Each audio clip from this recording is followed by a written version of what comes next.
Bismillahirrahmanirrahim. Assalamu alaikum and welcome everyone. My name is Yasser Altaf and I am currently teaching chemistry at University of Education Lahore. बहुत सारे students की ख्वाहिश थी कि working smartly के हवाले से कुछ डिस्कशन की जाए, यानी कम से कम वक्त मेहनत करके ज़्यादा से ज़्यादा आउटपुट कैसे हासिल किया जाए। तो इस ज़िमन में आज हम रहनुमाई लेंगे कैल न्यूपोर्ट की book how to become a straight A student से। Student counselling on mark gaining strategies के हवाले से ये किताब सबसे ज़्यादा पढ़ी जाने वाली किताबों में से एक है। कार्ल न्यूपोर्ट ने डिफरेंट यूएस कॉलेजेस के टॉपर्स से इंटरव्यू करने के बाद अपनी फाइंडिंग्स इस किताब के अंदर लिखी हैं और उन्होंने अपनी डिस्कशन को 3 पार्ट्स में डिवाइड किया है, जिसमें पहला पार्ट स्टडी बेसिक्स के ऊपर है और उस पहले पार्ट का मरकज़ी ख्याल है एक मैथमेटिकल एक्सप्रेशन की शक्ल में work accomplished is equal to focus intensity into time spent. अब इसको हम इस तरह से समझते हैं, लेट्स से आपको इस वीक असाइनमेंट मिली है जो आपने next Monday coming Monday submit करवानी है और आप प्लान करते हैं कि आने वाले संडे को हम पूरा दिन लगा के इस असाइनमेंट को अकम्पलिश करेंगे। जब संडे आता है तो हम असाइनमेंट ले बैठते हैं और पूरा दिन उस पर अपनी तरफ से तो लगा देते हैं, लेकिन एट दी एंड हमें पता चलता है कि अभी भी उस पर कोई काम बाकी है। इसकी वजह यह है कि ह्यूमन इंस्टिंक्ट में ये चीज़ शामिल है कि आप non stop focus intensity continue नहीं रख सकते, बल्कि आपको कुछ पावर पीरियड्स में उसको डिवाइड करना पड़ता है। हमने लास्ट वीडियो में भी बात की है कि हर 2 पावर पीरियड्स के दरमियान कुछ ना कुछ ब्रेक लाजमी है।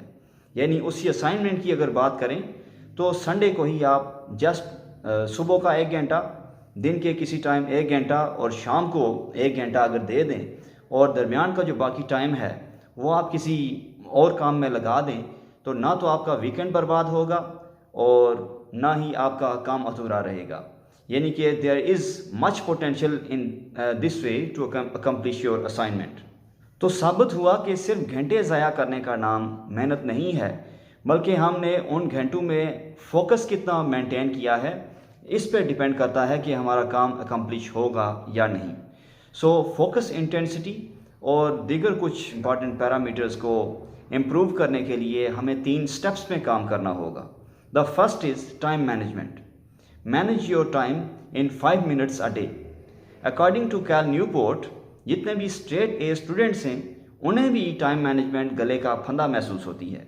हम अपने कॉन्टेक्स्ट की बात करें तो हमने भी गमी खुशी अटेंड करनी होती है, हमने नए दोस्त बनाने होते हैं, सोशलाइज करना होता है। तो ऐसा तो मुमकिन नहीं है कि हम घड़ी की सुई की तरह चल सकें, लेकिन ये सारे काम हमारी प्राइमरी जिम्मेदारियों के बाद आते हैं।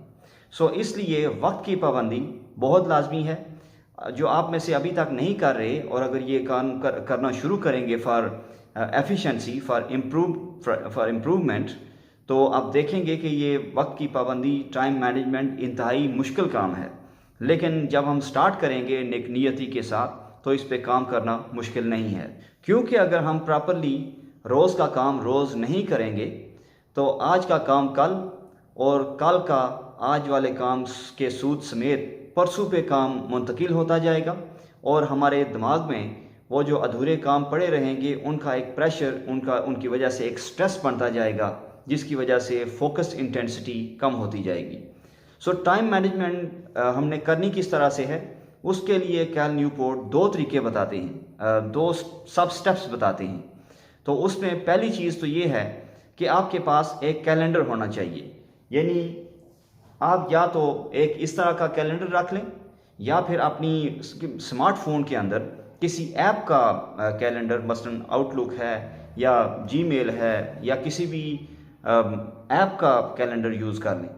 और दूसरी चीज़, आपने रोज़ाना सुबह कागज़ का एक साफ़ टुकड़ा अपनी जेब में रखना है जो पूरा दिन आपके साथ रहना चाहिए, आपके बैग में नहीं बल्कि आपकी जेब में। कोई भी असाइनमेंट मिलती है, कोई क्विज़ मिलता है या कोई एक ख़ास इनविटेशन आती है जो आपने कोई प्रोग्राम अटेंड करना हो, ये सारा कुछ आप अपने उस छोटे कागज़ के टुकड़े पे लिस्ट बनाते जाएंगे। फिर दिन में आफ्टर गोइंग होम आप कैलेंडर ओपन करें, चाहे फिज़िकल कैलेंडर है या उसकी कोई सॉफ्ट कॉपी आपके पास है, उसमें आप वो सारी लिस्ट ऐड कर दें, अपनी डेडलाइंस उसमें सेट कर दें और उसके बाद फिर हर रोज़ सुबह 2 से 3 मिनट उस कैलेंडर को अपने सामने रख के अपना पूरे दिन का शेड्यूल बनाएं। Remember, first thing first.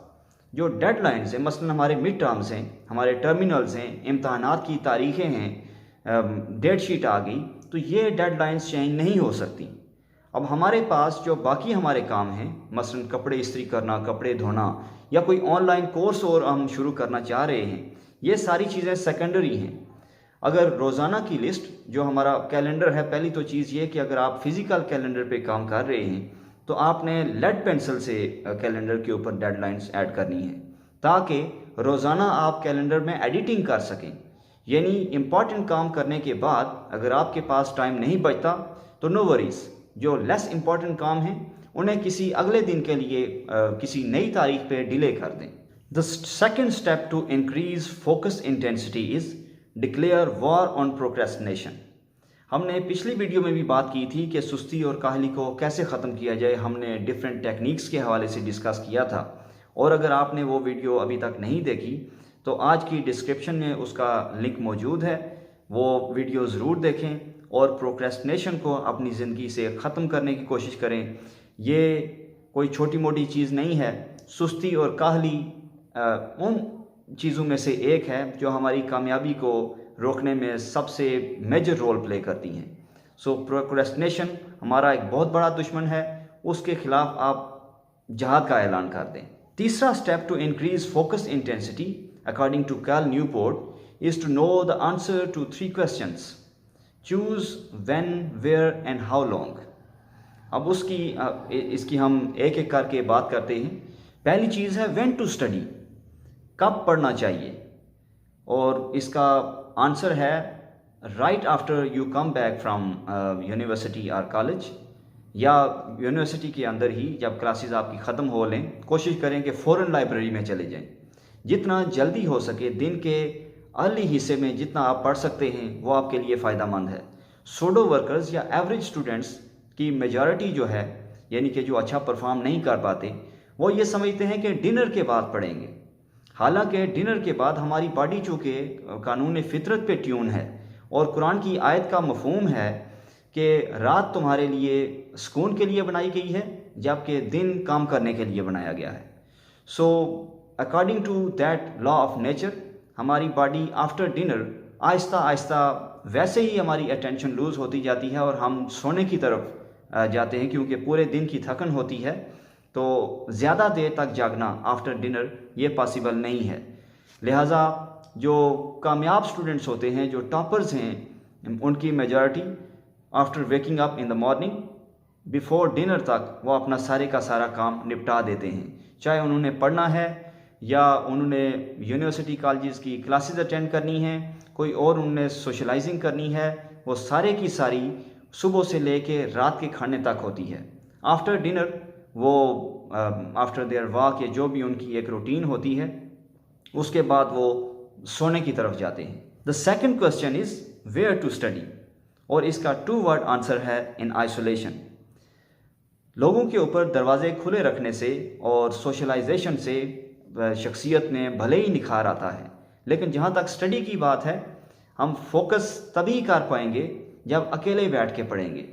इसीलिए ये बेहतर है कि आप यूनिवर्सिटी या कॉलेज की जो लाइब्रेरी है, अमूमन वो खाली पड़े होते हैं, तो वहाँ जाके बैठ के आप सही पूरे फोकस के साथ अगर आधा घंटा भी आपको मिल जाता है और उसमें फ़ोकस आप दे पाते हैं तो वो ज़्यादा बेहतर है, बजाय इसकी कि आप शोर शराबे में, हॉस्टल में, डॉर्मेट्री में जब जाएं, उधर से आपको बेहंगम आवाज़ें आ रही हों, तो उसमें आपका वो फोकस नहीं बन पाएगा जो आप स्कूल या कॉलेज की लाइब्रेरी में बना पाते हैं।